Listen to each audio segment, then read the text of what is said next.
you have something for other Yeah. people, and we don't want to see your gift, your joy go to the graveyard. So at the end of the day, you have a duty to serve other people. Unfortunately, that's the Yeah. curse of that gift and that idea in your Right. mind. It's your duty to develop it. Go for it.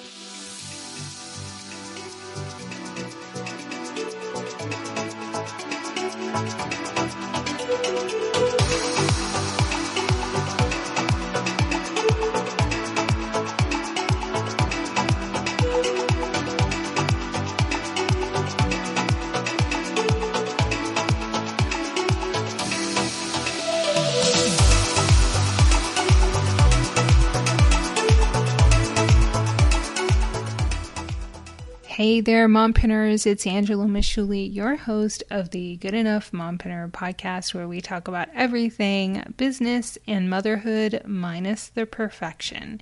And if this is your first episode, welcome. Thank you for joining me. And if you are coming back after multiple episodes or even one episode, thank you so much. I just really appreciate anybody who takes the time to talk with me or listen to the podcast. It means so much. I can't explain. And that's a perfect time to mention that if you haven't already, please subscribe to the show wherever you listen to podcasts and share with family and friends who might find it inspirational or interesting. And then also, too, please leave us a review. I would love to give you a shout out on the next episode, and it really does help the show. You have no idea how much it does. And I really do love hearing the feedback and seeing those reviews. It's, I sit and talk into a microphone and don't really know how things land and how things impact people until they reach out to me. So that's so very special, and thank you to everybody who has done that since I started the show.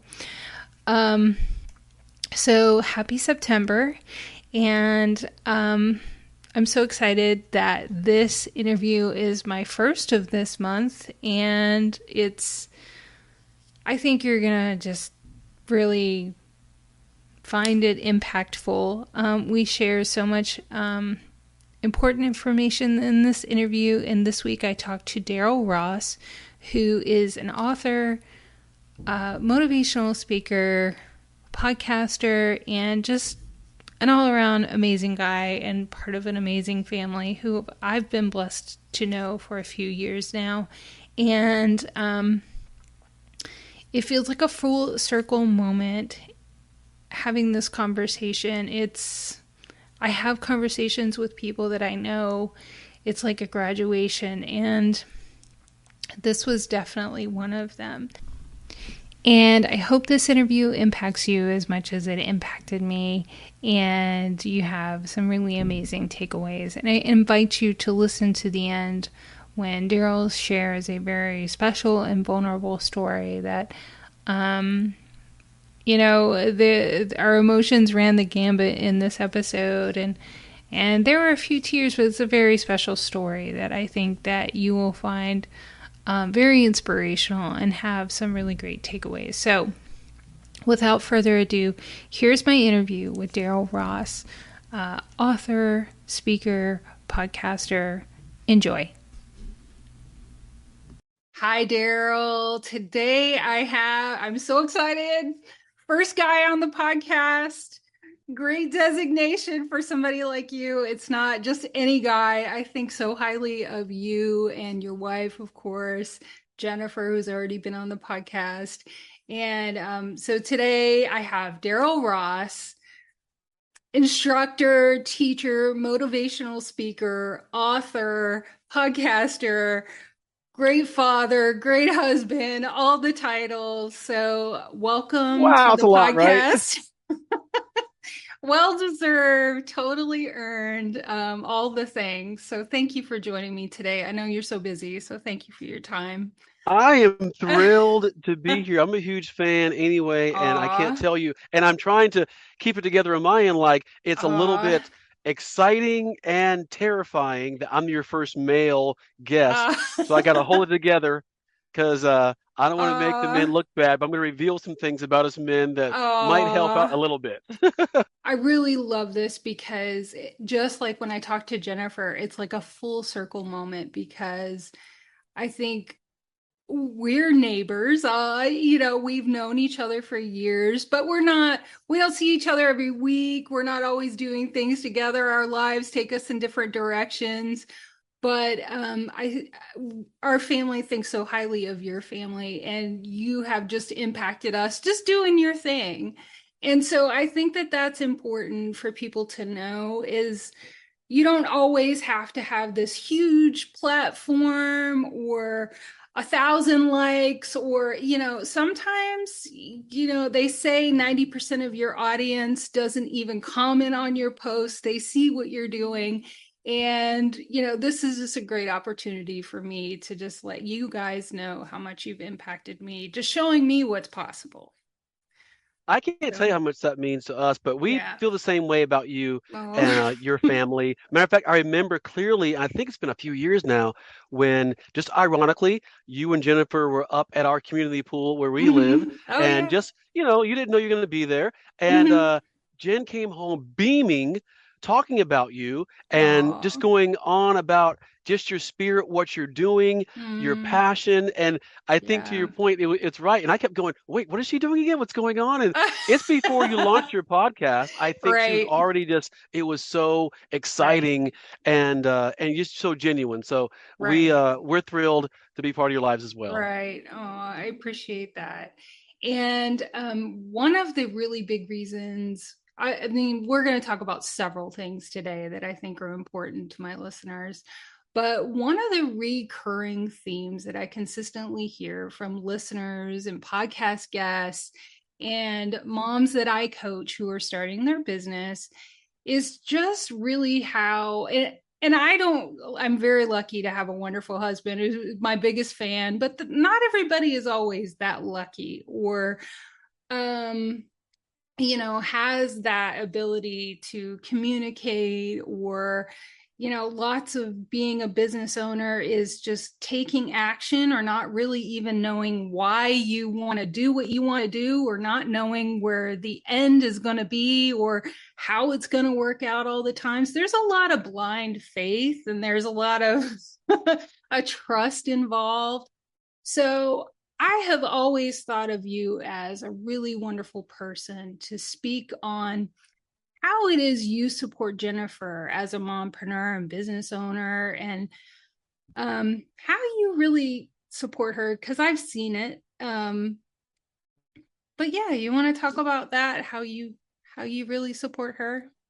Yeah, I think that's a great question. I do believe that your biggest fan should be your spouse. Let's be honest, we can't always get that right, Yeah. including me. But I do believe that it matters, and I really try to be that for her, and she does for me as well. Yeah.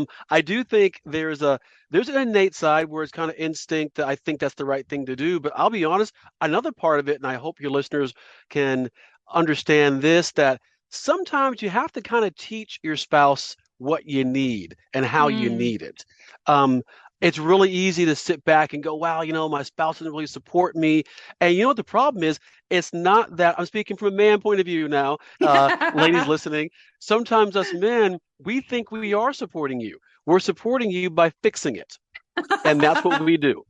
That's our job. We just Yes. fix it. Even Jennifer right now, I have to stop myself because she'll come to me with a couple of scenarios or questions, and my mind immediately goes to, well, fix it. Just go do that. Yeah. But I now realize, especially for Jennifer, and maybe some of your other business owners out there, they don't really want a fix it mentality. They want a develop it mentality. They want a Mm. collaboration. And it allows you to be more creative, allows you Mm. to bounce some ideas off of Mm-hmm. each other. And I realize now that's what Jennifer kind of likes and thrives on most. Even Mm-hmm. though it's not natural to me, my still instinct is fix it. Why are we still talking about it? Just do that, right? But Right? she Oh just yeah. needs that. So I think part of that is, as business owners come along, absolutely kind of share that. I think you'd be surprised how we react. Like it's one of those, wait, so you don't really need A to Z. Like you mentioned, Angela, you're exactly right. There's a lot you're not going to even get to or know right Mm-hmm. now, but in Mm-hmm. the immediate, are you Right. supporting what can we do together? So I think you're right. It's a mindset, especially if Yeah. you can help teach us one and men get out of the fix it mindset and more the develop it, collaborate mindset. Mm-hmm. Yeah, I think that that is definitely a really good way to put it. In that, too, we have to be really good at communicating. Like that, you might be irritated, like, oh, you just want to give me the resolution, but how how are ways, like, if you step in and want to fix something, what are ways like Jennifer communicates with you, I need something different? Or, from Yeah, a mompreneur perspective. yeah, I think that's funny. I do believe that we've been married going on 20 years in October, and so I do have a self-awareness and an awareness of Mm. Jennifer, and I think Mm-hmm. that is crucial to first of all your marriage, but second of all even to the business. Yeah. Part of Jennifer communicating, I have to understand her business. And it sounds Mm-hmm. kind of like common sense, but it's not always common practice that maybe the spouse doesn't know all the details. We just know, yeah, you do this thing online, don't you? Or whatever. But no, if I Mm-hmm. know more details, like for Jennifer, for example, those of you that listen to the interview with Angela, she runs a dance studio that's more Mm-hmm. mobile. There's a lot of Mm. moving parts. And so Yeah. there's costumes and props and logistics of moving things and sound and Mm. audio. And so I have to have an awareness. It's kind of funny. Mm. I leaned into that for myself, that the word self-awareness, we all love to think we have that, right? It is the ability to understand your moods and emotions. But there's one Mm-hmm. more part to the definition. It's understand your moods and emotions and how it affects other people. That's the part we forget. So really, it's Darryl, do you Mm. know yourself and how you come across to Jennifer? That's the caveat. Um, and sometimes Darryl can be a PETA. You know what that is? I was I was working with an HR director when I was interning, and she was writing. We would do these group interviews, and Uh-huh. she'd write the letters PETA on certain people's applications, like PITA. And I was like, I don't get what that means. I'm young, 22. And so at the end, I go, Dr. Stokes, what does that mean? Like pita bread? She goes, oh, pain in the astronaut. I was like, oh. So she's interviewing people literally as she speaks to them, go, okay, I can tell they're going to be difficult. So my point is sometimes if I'm being a PETA to Jennifer, I need to be more mindful of that. I Mm-hmm. also have to be mindful with more empathy, social awareness. Mm-hmm. Do I have the understanding of what she's going through? That's Yeah. huge because I think what I realized for me, especially for a business owner, it may not bother Jason. He might think, this is a piece of cake. But for Angela, it really is emotional. It's a struggle. It Mm-hmm. really bothers you. So for the spouse, we have to kind of put ourselves in your shoes and try Oh, to understand yeah. it from your point of view, not from our point of view. So when I started doing that, I thought we would communicate better. We connected better when I stopped thinking about how I would handle it or how I felt Mm-hmm. about it and thought more about how she felt about it. That's really, and I've definitely had moments where Jason's been like, I don't mean to be rude, but why is this a big deal? I mean, I had a real identity crisis when I started doing started my travel business, and I was a legal professional. There was like, it was so hard for me to kind of let go of that programming. And he was like, why is this hard for you? And I'm like, you don't understand. But yeah, I think that, maybe even giving your spouse permission to say, hey, I need something different, or how can I help? Is it you want me to fix this, or you just want me to hang back? Or Yeah, I but think we do have some cues. I do think there are times much like your husband, Jason, where I'm thinking, what's the big deal? Why just what? Move on.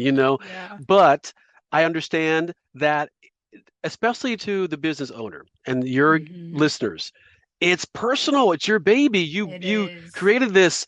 God gave you a dream or an idea, and you've developed it off of a napkin. I mean, and it Right. turned into a thing. And so every little detail matters to you. Mm-hmm. So when we can look at it from that point of view, it's a little Mm-hmm. easier for me to back off. It's still hard sometimes because I have that Mm-hmm. man thing like, what? Just, hit Yeah. click, move on. But it's I think it matters. I got to read her as she goes. Right. And I found it really intriguing when I talked to Jennifer when she talked about there was this point where she had to get certain things done to set up her business because she got, interest in doing something quicker than she thought, or, they had a list of things she needed to do to be able to be work at the school and everything.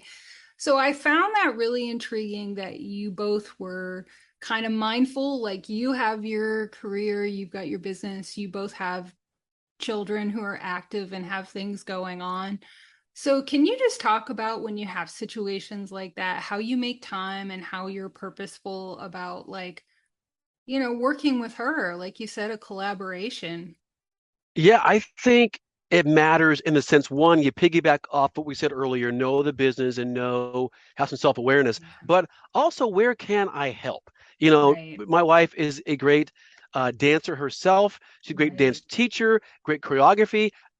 She doesn't need me for that. Although, Angela, right. I can choreograph, girl. I can I bring some 90s hip hop. Y'all want some 1990s Run I would DMC pay to stuff? see that. Don't think I won't do it. No, but she doesn't need, she does not need me with Cool and the Gang, choreography or Earth, Wind and Fire. I'm that old. But I do think of what can I do? And it was stressful. And you're right.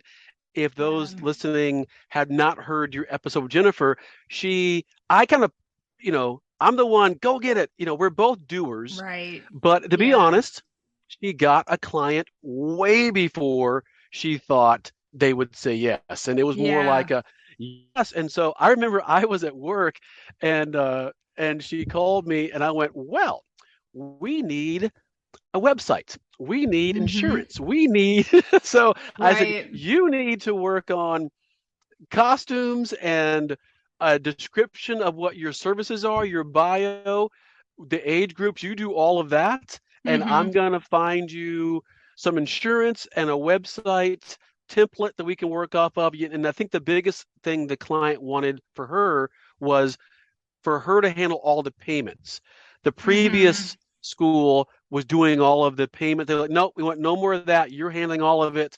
And Mm. Jennifer was like, of course, so you can do that. And she hung up, click, and she went, oh my goodness. So we this made it happen. So I think for Yeah. me, where are my strengths? It's an Mm-hmm. audio, it's video, it is Mm-hmm. logistics, it's moving stuff. Angela, I can move stuff with the best of them. I can move your Mm-hmm. sofa, I can change a light bulb. I can't. I'm not good with other stuff, and I know that, right? Um, so I can help in that regard. So I Yeah. think all of us have a spouse that there's some things that are innate to them that they can really help with. Hey, lean in. Mm-hmm. It's little, even though, don't get me wrong, Jennifer can handle a website. She does it all the time Right. now. But in the Mm-hmm. moment, if I could take off one or two things off her plate where she Mm-hmm. could focus on the other 80 things, it makes a big difference. So Mm-hmm. I just wanted to kind of look at where can I make the biggest impact and help her. Yeah. And that is a really important lesson. And I think for me, also as a business owner, sometimes I try to do everything myself. Hmm. And we need to not do that and accept help. And part of that is, I think, and that's something that I didn't even realize, that realize what your spouse's strengths are and where they can help Hmm. you and invite them to help you. Because I mean, It's here's a good story. So I had a certain microphone at the beginning of starting my podcast. It was not the best. It was like horrible. It was like falling, whatever. Around Christmas time, I said to Jason, oh, I really need a new microphone.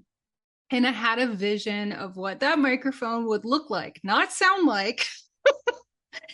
And the professional setup that he got me, was not in my vision. And I'm sure my face at all. It's like, what is that technical manly contraption that I don't know how to use? But it's awesome. It's wonderful. And I needed to receive that help, and it made him feel part of the process. And it's awesome. It was my problem that I didn't like understand that it was great. And he put all this time into researching it. And, and now I think I have learned to accept his help and realize his strengths more often. So, yeah.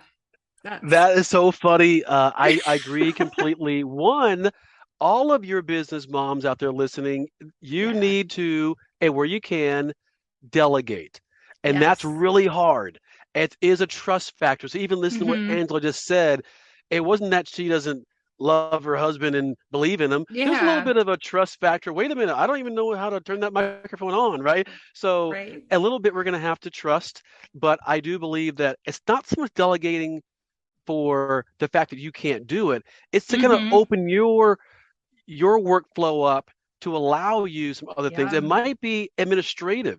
It might be a Mm-hmm. virtual assistant. It might be your spouse, but allow Mm-hmm. yourself baby steps Yeah. to outsource where you can. Oh, yeah. And I'm in the position where I'm going to have to do that more. Um, and so, yeah, I'm really in the thick of that, because that's the only way you can really scale your business, is to Mhm. have additional people to help you with certain business models. And I'm at that point, and it's hard, but I know I need to do it. And that's how you grow personally and business wise. So, yeah, that's a really important lesson. I'm glad you brought that up. Um, so how is it? I think we've kind of talked about this, but how do you both work at communication to support each other um, in your businesses, both of you? Because I think that that's just really, I've been married almost 20 years too. And I think if there are any communication lessons that you could share with us, I think it's something we all have to work on. No, I think it's a process, and like Yeah. anyone else, we have our challenges as well. I do think that we honor each other and give each other grace. For you Yeah. as well, for a business owner, you got to give Yeah. yourself grace, because part of communication is what you're already bringing into the conversation. If it's Right. frustration or anger or disappointment, even excitement. So part of that, you got to allow yourself those moments, and your spouse does as well. I can Mm-hmm. tell you this, that sometimes, especially men, we want credit. Angela, we want Oh, credit okay. for This stuff. is good to And know. And I so think I have seen that yes, before. we want credit. Now, I'll give you an example. So Uh-huh. Jennifer will talk to me about the logo on her, for example. And Uh-huh. her logo has different colors, which is great for the website and stuff. But when you go to print something, say Mm. on a flyer or a shirt, you really want to tone that down to maybe just two Mm-hmm. colors, because it gets pricey, right? So I said to her, this is years ago, I go, well, babe, I think you might want to consider, at least for your print materials, to change the colors just to two. That way it's less expensive. And she kind of, I don't want to change my logo. I'm not sure. We'll see. I said, okay. So I don't know, weeks go by, and she's talking to one of her girlfriends, and she comes back to me later. Do you know what so and so said?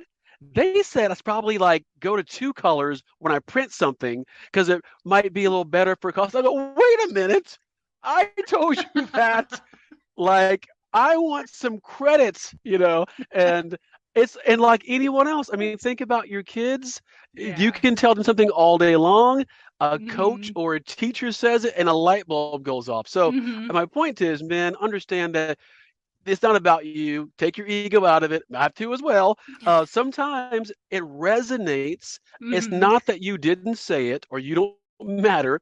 Maybe it was backed up by someone else. Maybe it came, which is also why, Angela, what you said earlier is so important. Mm. Every message is received by a different person differently. You can say the Mm-hmm. exact same thing I say to someone, but Yeah. for whatever reason, they resonate with you, your voice, your platform. Right. And that's why everyone's needed in business. So the same thing happened Mm-hmm. in communication. I can remember that sometimes uh, it's not going to be all about me and I get credit. So I always tease her about that. And she always goes, like, you always remind me of that one. I know, I'm just, that I did say that though. So, but Right.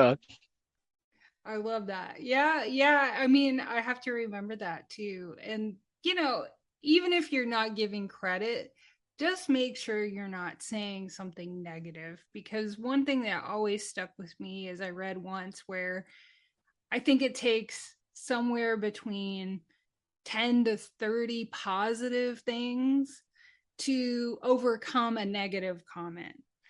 Something like that. I don't know if you've ever heard anything like that, but I mean, it's like if you're not at least if you're not there to give credit, if you're not, take baby steps, but definitely keep like the the communication positive.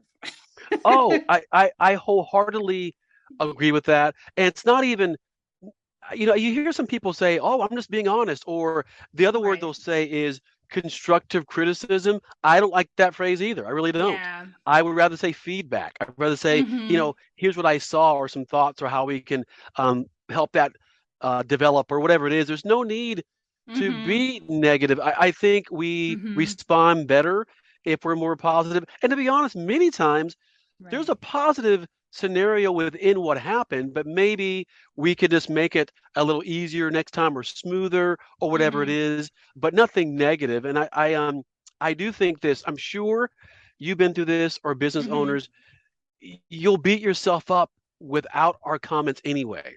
I don't Oh yeah. need to say I don't need to say Right. anything negative. It's Mm-hmm. hard for me to believe you don't already know it, one, already would Mm-hmm. rather change that yourself. Just you rather have more, hey, what can make that a little better? You don't need a negative comment. And that's just something personally that I want for me as well. And Mm-hmm. so, like you Yeah. mentioned before, that I wrote my first book in 2012, and it was for youth, for teens. I was doing more Mm-hmm. youth speeches, and I didn't know what I was doing, Angela. So I would write a couple of pages. That's great. I'm upstairs, and I Mm-hmm. would Jennifer was kind of my first editor. I let her read the first couple pages. Mm-hmm. And if she gave me a thumbs up, all right, I go to the next thing. And every now and then I gave her a few pages, and she would do Mm-hmm. this. Well, I'm just she would, I know folks can't see my face right now. It's more of a Yeah. squinting. And she would never say it's bad or didn't like it. It was more I Right. could tell it wasn't resonating. So that Right. was my way of going, okay, rewrite that chapter, right? So Right. she was mindful to show kindness. And that's where we both Mm, really try. We fail. I fail mm, often too, but we really are mindful to show kindness. And to your point, especially within our businesses, because it's right. so passionate for both of us. Right. And so along those lines, like you said, there are being a business owner can feel like a roller coaster sometimes, emotionally, especially if you let it get to you. And that's one thing that I admire so much about you both is you're just so you're very positive and demonstrate, especially I've seen Jennifer demonstrate amazing emotional control dealing with children and at times difficult parents and things like that, and having to put together productions. It's very difficult. So in those moments when you're having, things are tough, is there anything that you can think of to kind of give as a takeaway, like when things are difficult, say this, or this has been helpful? Well, I can say this. It's get ahead of it as much as you can, really for both of Mm, you. So yeah. let's say for the spouse's point of view, um, again, awareness, you're going to have to know going in, look, they're going to be a little uptight, Yeah. maybe a little stressed. And where you can assist, and I'll give you an example. You mentioned how challenging it is for Jennifer when she's putting together a production, for example. Oh, So there's yeah. so many moving parts. Right. A The costumes come in. So last year, for example, because of the pandemic, everything's late. Yeah. Jennifer is sitting up usually in October, November Mm-hmm. ordering costumes. So they kind of come in early in case you have to, exchange Mm-hmm. something. You got plenty of time. Well, because of the pandemic, they came late. I'm talking Yeah. it well into the new year, closer to recital time. So Mm-hmm. she's on edge.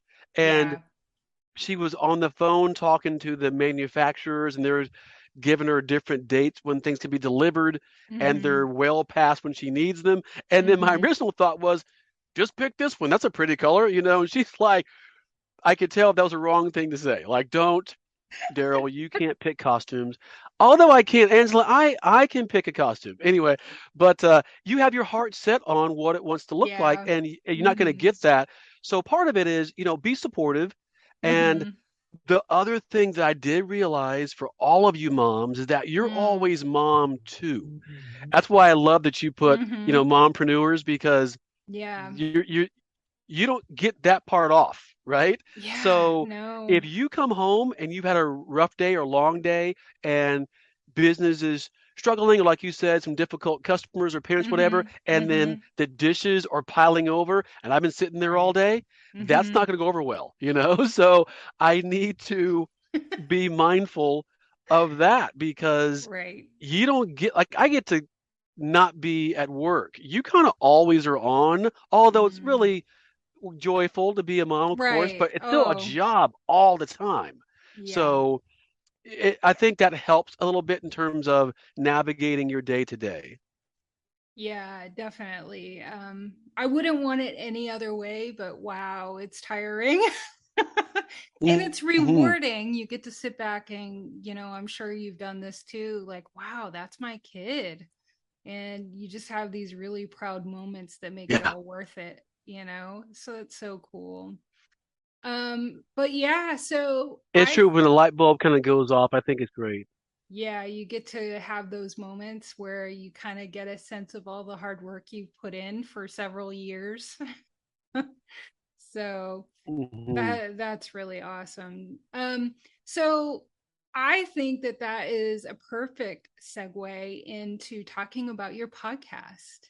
And I have had the honor to be on your show, and Yes. I mean, that was, you don't know what a pivotal moment that was for me. It was, for you to give me that opportunity at that time was, it was a graduation of sorts. The fact that you offered that opportunity to me and that I took it, um, not knowing how the heck I was I'm very comfortable being in behind the desk. I've had to work at being the face of my company or companies or businesses or podcasts. So I'm very grateful for that opportunity. And I've continued to listen to the show and love listening to it. And I'll definitely leave a link in the show notes, because you should listen. But you had a recent episode that really touched me, and about grit. And I don't think it is a topic that we can talk about enough. And I think, we both have a background. You were a military brat, and I was a military spouse. And when anybody's in the military, it is a family effort. You all learn and grow, and you can't help but have to be acquainted with grit and develop grit in that situation. But I would really love for you to talk about grit and how we can use grit to kind of distance ourselves from the perfectionism and rely on grit to kind of grow and have greater impact in our businesses.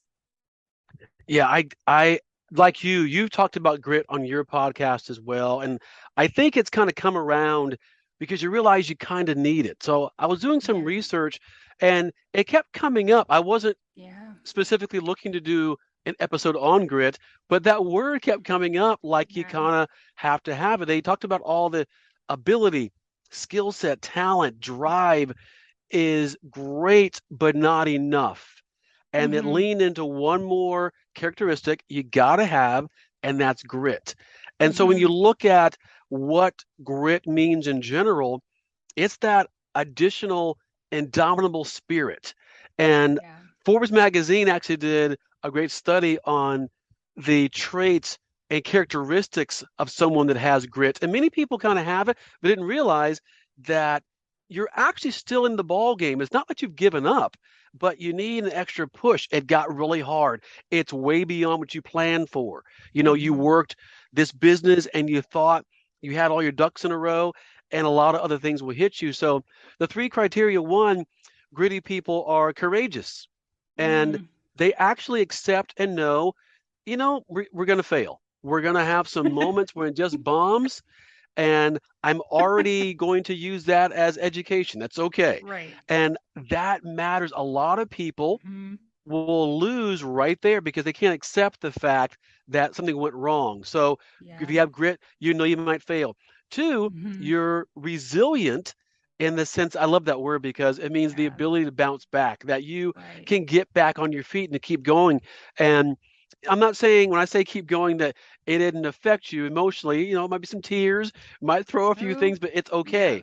That's part of it. But to your point, what you were getting at was I think many people lean into perfectionism, that I'm a perfectionist. And I do think some regards we're kind of taught that in school, to be perfect. Mm-hmm. You want a 100, you want an A plus. And Mm-hmm. what they mentioned in the study was that really gritty people strive to be excellent. They Mm-hmm. strive for excellence in their craft, in their heart, in their intentions. And Mm-hmm. yeah, perfectionism is really kind of kind of a fairy tale. Who's Oh, perfect? How do we even determine what perfect is? But right. excellence is a mindset. And excellence means you're really striving. And the great news with grit, it, and this is my opinion, this was not in the study, this is my opinion, that means you're serving someone else. Mm. This is not for a hedge fund manager and stockbroker in New York who's only about money. I'm not saying anything wrong with that. Yeah. I think money is fine. I think money matters. But I think people with grit and business owners, the Mm-hmm. passion's because you're impacting or potentially impacting someone else. And that's why you got to have grit and stick with it. So I think it just matters. And it Mm-hmm. really is timely for many mompreneurs and business owners out there because that's just one of the things. Think of Batman or Batgirl, your tool belt, you got to have it. You just got to look to the side and go, Yeah. where's my grit weapon? Right? You've got to Right. have it and pull that out. Right. I mean, I think that that is the number one tip that I give to moms that I coach on their businesses is the perfectionism gets in the way. And I'm like, you have this need to share your gift, and you cannot get in the way with sharing it with other people. Like, you just can't. So take yourself out of the equation and focus on the service. Because if you're just focused on you, you're going to have all kinds of mind drama. Oh my goodness, yes. Yeah. It's funny, Angela, you mentioned that. So anyone that's written a book out there or you've released one, Mm-hmm. that is a labor of love. It's no different Mm-hmm. than a podcast in regard that you're just kind of putting yourself out there, right? Oh, yeah. And it's scary. So I think the biggest problem I was having in my first book was just the fear of putting it out. And finally I said, you know what? I'm going to stop with the perfectionism thing Mm-hmm. and put it out. So before I actually launched it for real, I sent a few copies to some friends, and I never forget, I sent a copy to my mom and dad. So my Mm. dad called me and he goes, "Hey, Grillo, great book here. Hey, I'm a little confused in chapter 5. Like, it seemed like maybe you lost your thought or something." And I went, "What?" So, originally you get Yeah. like offended, like, "What are you talking about, Dad? Like, you don't get," because it was a book for teenagers. Dad, you Right. just don't get it. So I Yeah. go to read it, and oh my goodness, somehow I just skipped the page. Because I self-published. Oh, So uh-huh. I submitted everything and I don't know how I did it, but I skipped from page 77 to page 79 and skipped a page. And I went, "Oh my goodness, Bob, I missed the whole page." Like that's why it didn't make sense to you. He goes, "Oh, okay." So luckily when you self-publish, you can quickly Right. fix that. So